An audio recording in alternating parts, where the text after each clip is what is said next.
Good morning, everybody. It is the 12th of November. We are back in the stump 3, right here in that hidey hole food plot where the bedding area is. There's a lot of buck activity back here last night. These scrapes got tore up, and there's a doe that seems to be running around here that a lot of those bucks were interested in. So this is right over in the area where the one deer I really want a chance at has been staying. So I've been able to get in and out of here pretty clean, which is why the deer continue to come out here every night. It's been a pretty perfect scenario where they come out and then seem to be kind of in the bedding area when I leave. So it works out that I'm not bumping a bunch of deer coming in and out of here. But we're going to sit tight and hope we get eyes on a big one. I've seen plenty of little bucks. I just need a big one to do what all these other deer are doing. Jeez. We'll see what happens.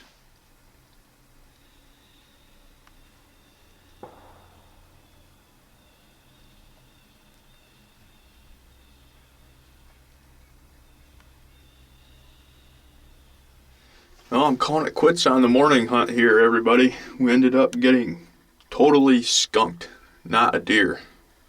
It actually started spitting snow for about 2 minutes there, just real tiny pellets of it. Could hear it hitting the top of the stump 3 here, but pretty weird that they're not moving around. I've got, a ton of cameras out and just not seeing hardly any movement anywhere. It's really bizarre. With this cold weather and kind of front moving in with north wind, it just doesn't make sense that they're not out and about, but they are not. I mean, those cameras tell you the story, and the story is they're not out. We're going to get everything packed up. I got a bunch of stuff that I need to try to get done today, and then we'll be back out this afternoon. We'll see what we're going to do this afternoon. I'm not sure yet. We'll see you then. Well, we're finally in the tree, everybody. I just had to sawzall about 15 branches off this pine tree here.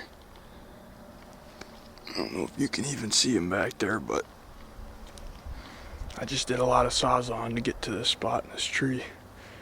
I'm only about 10 feet off the ground, but this is right where all those deer were funneling through yesterday to get out to this field. They're coming right up this drainage right here. And I noticed there's a bunch of really big rubs, which have to be from Scar. I don't know any other deer that could make rubs like that. In fact, so that log right there, I don't know if you guys remember it, but HLB 2 years ago, that very stick sticking up right there is a stick that I nicked shooting at HLB, who was laying in a bed right there.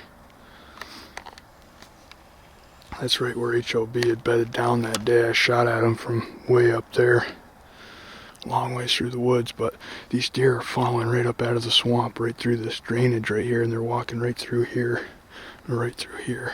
So this is a spot that if one of those does are smelling right and they come out to the field, and you never know, Scar might be following her. I really wanted to get this set up in here for a morning sit, maybe tomorrow morning if the wind's right. I might sit here in the morning, and I figured I'd better come in here and get this tree all ready, because when you climb these trees in the dark, it gets light and you're like, shit, I picked the worst tree ever. But here we're ready to roll. We got everything set up, so tomorrow morning when I sneak in here, maybe not tomorrow morning, but the next morning, depending on different circumstances. But anyways, tonight will be a dry run of it. I doubt we see any deer. I just made like a ridiculous amount of racket. I actually drove the Honda down right up here to the edge of the woods and tried to scare anything that was bedded right here close to the field with the Honda. A lot of times I've found that if you scare them with a wheeler, they come right back. They're not even really scared. They just get up and move, and then they come right back in. Whereas if you walk in here and scare them on foot, they're gone. So I didn't see any jump, but we're ready to roll. Fingers crossed we see some deer.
Boy, that was a really cool encounter with that buck.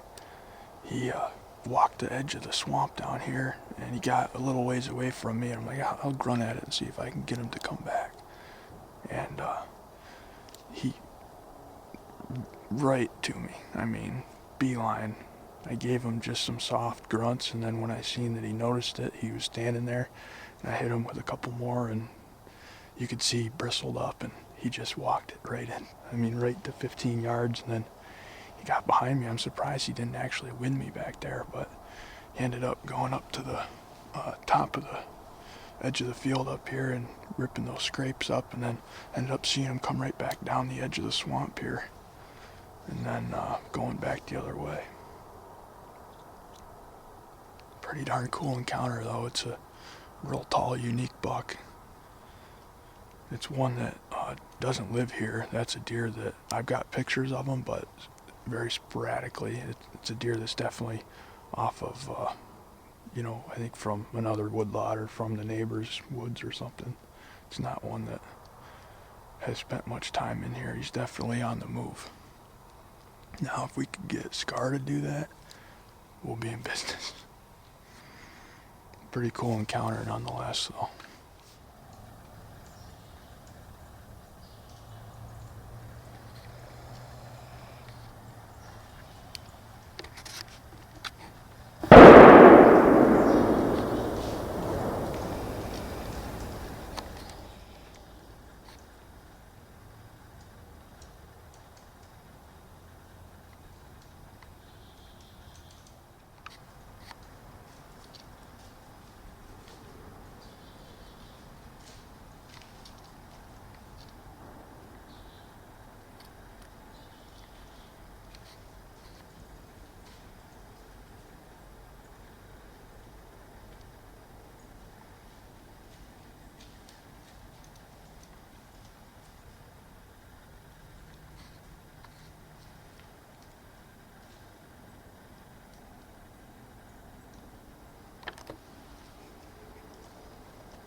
Boy, that little buck was here for a long time.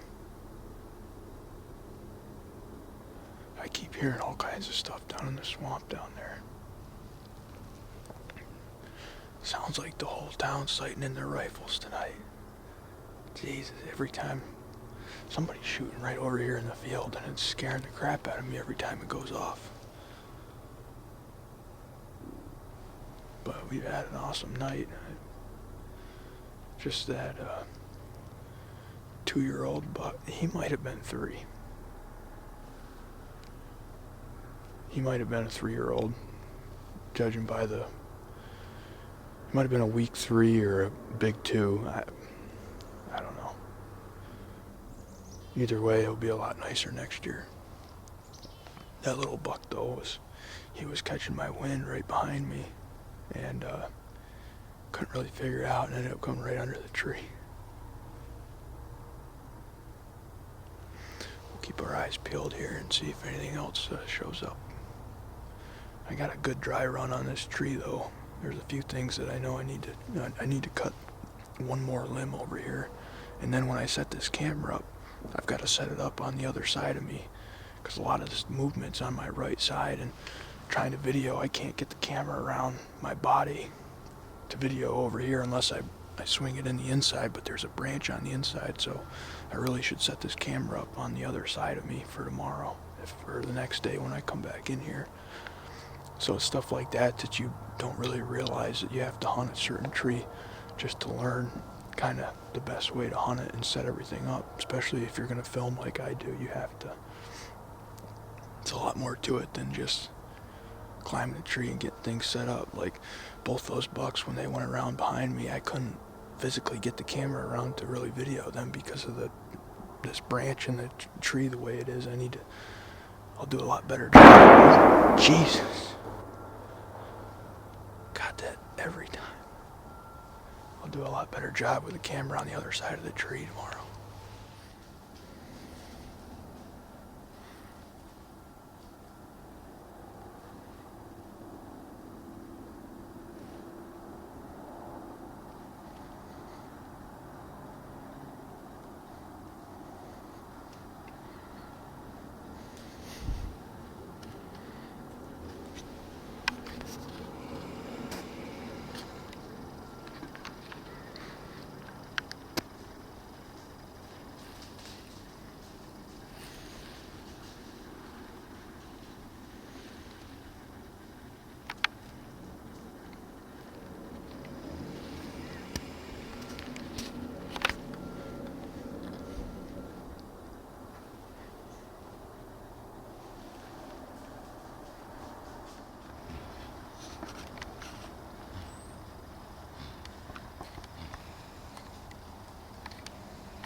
Well, that's going to do it on tonight's hunt. Ended up being a pretty exciting hunt, really. It was cool to be able to grunt that buck in to start the hunt. And, you know, that's one thing I wanted to mention too. So I just made a bunch of racket in there. It only had been probably 20 minutes since I got in there, and I had literally cut branches off the tree, like big branches, like that big around, and they hit the ground, made a lot of noise, you know, just cutting with that little sawzall I've got made a lot of noise and stuff. And it almost makes me think that that's part of the reason why that buck was coming up through there. When I first saw him, he was up through the pines kind of going away from me. I hit him with a few grunts and he came right to the tree.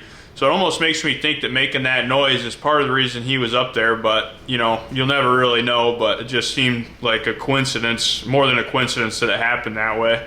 After he came through, I had that little buck come through. He got actually right behind me and got downwind of me. And then I had a whole bunch of does coming through, like probably 8 or 9 of them, and then that little buck was behind him grunting and carrying on. And of course, when those does got behind me, they started smelling me and getting kind of fidgety, but they ended up calming down and going out to the field. And then I had that same 7-point that walked by me in the beginning end up going back through the pines down below me and making all kinds of racket down in there. So it was really a heck of a good night. I saw a lot of deer, had a lot of fun. And the main thing is I got that stand and everything kind of the way I wanted it. I know now when I hunt in there, I've got to have the camera on the right side of me and not on the left side of me, because all the deer tend to come on the right side. The way I had it, it was just really tough trying to video around my body with the branch the way it was. So it's going to be good next time I hunt it. I'm not sure if I'll go there in the morning or not. We'll see what the wind's doing and what the cell cams say, but fun evening in the stand. Thanks for watching, everybody. We'll see you on the next one.